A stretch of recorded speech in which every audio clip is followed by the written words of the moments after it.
అంతిమ దైవ గ్రంథం ఖుర్ఆన్. 13 అర్రాద్ సూరా ఉరుము.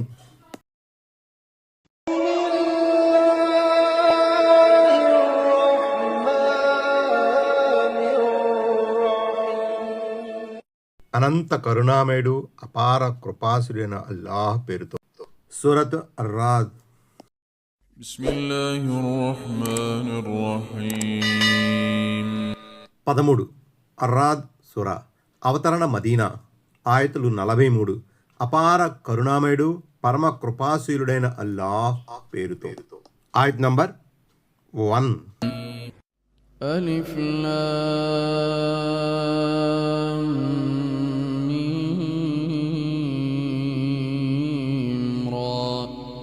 తిల్క ఆయాతుల్ కితాబి వల్లదీ ఉంజిల ఇలైక మిర్ రబ్బికల్ హక్ వలకిన్న అక్థరన్నాసి లా యుమినూన్.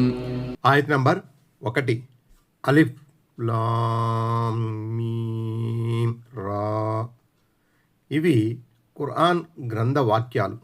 నీ ప్రభు తరపు నుంచి నీపై అవతరింపజేయబడేదంతా పరమ సత్యం, కానీ చాలామంది విశ్వసించరు. ఆయత్ నంబర్ 2. الله الذي رفع السماوات بغير عمد ترونها ثم استوى على العرش وسخر الشمس والقمر كل يجري لأجل مسمى يدبر الأمر يفصل الآيات لعلكم بلقاء ربكم توقنون. ఆయత్ నంబర్ 2. స్తంభాలు లేకుండానే ఆకాశాలను అంతేసి ఎత్తుకు లేపినవాడే అల్లాహ్. దీన్ని మీరు చూస్తూనే ఉన్నారు.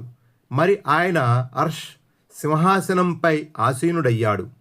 సూర్య చంద్రులను నియంత్రణలో ఉంచినది కూడా ఆయనే. ప్రతి ఒక్కటి నిర్ధారిత సమయంలో తిరుగుతోంది. కార్యక్రమాల నిర్వహణకర్త కూడా ఆయనే. మీరు మీ ప్రభువును కలుసుకునే విషయాన్ని నమ్మగలందులకు ఆయన తన నిదర్శనాలను స్పష్టంగా వివరిస్తున్నాడు. 1. దేవుడు అర్షుపై ఆసీనుడయ్యే విషయం ఇంతకు ముందు కూడా ప్రస్తావించబడింది. హదీస్వేత్తలు ఈ విషయాన్ని అలా ఇలా అని వర్ణనలు చేయరు.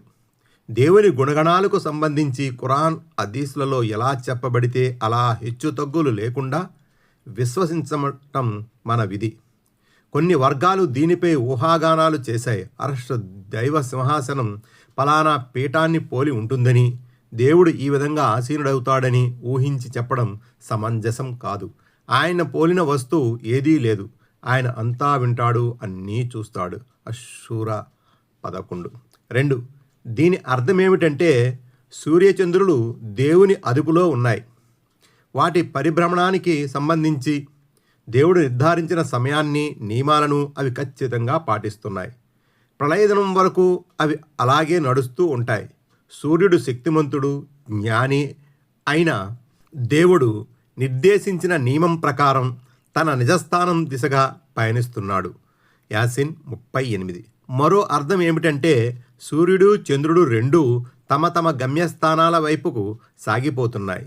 చంద్రుడు ఒక నెలలో తన నిర్ణీత గమ్యాన్ని పూర్తి చేయగా, సూర్యుడు ఏడాది కాలంలో తన లక్ష్యాన్ని ఛేదిస్తాడు.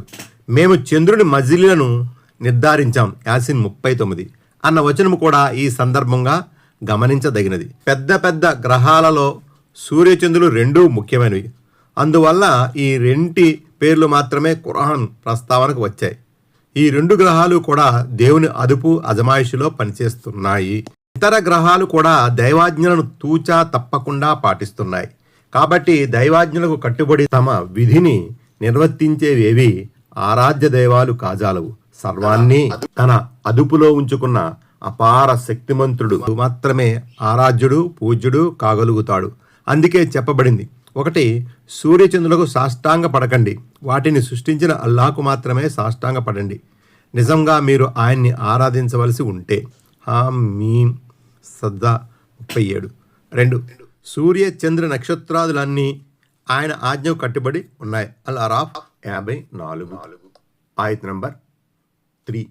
وهو الذي مد الأرض وجعل فيها رواسي وأنهارا ومن كل الثمرات جعل فيها زوجين اثنين يغشي الليل النهار إن في ذلك لآيات لقوم يتفكرون. ఆయత్ నంబర్ 3. ఆయనే భూమిని విశాలంగా పరిచి అందులో పర్వతాలను నదీ నదాలను సృష్టించాడు. ఇంకా అందులో అన్ని రకాల పండ్లను 2 జతలుగా సృష్టించాడు. ఆయనే పగటిపై రాత్రిని కప్పేస్తాడు. నిశ్చయముగా చింతన చేసేవారి కోసం ఇందులో పలు నిదర్శనాలు ఉన్నాయి. 3. భూమి యొక్క పొడవు వెడల్పులను అంచనా వేయడం సామాన్యులకు సాధ్యం కాదు. అది సువిశాలమైనది. మరి ఆ సువిశాలమైన నేలలో ఆయన పర్వతాలను మేకులుగా పాతిపెట్టాడు. అందులో నదీ నదాలను కాలువలను సెలయేళ్లను ప్రవహింపజేశాడు. వాటి ద్వారా మనిషి తన దాహాన్ని తీర్చుకోవడమే కాకుండా తన పొలాలకు తోటలకు కూడా నీటిని సరఫరా చేస్తున్నాడు. తద్వారా రకరకాల పండ్లు ఆహార ధాన్యాలు పండుతున్నాయి. వాటి రంగులు వేరు, రుచులు వేరు. 4. జత అంటే ఆడా మగ అని అర్థం. వృక్షశాస్త్రంలో జరిగిన నూతన పరిశోధనలు కూడా ఈ విషయాన్ని సత్యమని ధృవీకరిస్తున్నాయి. మరో భావంలో తీసుకుంటే జత అనే పదం చాలా విస్తృతమైనది. పులుపు తీపి, నలుపు తెలుపు, వెలుగు చీకటి, చలి వేడి ఇత్యాది అర్థాలు కూడా వస్తాయి. అంటే ప్రతి వస్తువుకు విరుద్ధమైన వస్తువును కూడా సృష్టించాడు. Please subscribe, bell icon, all. Like this video, subscribe, get notified.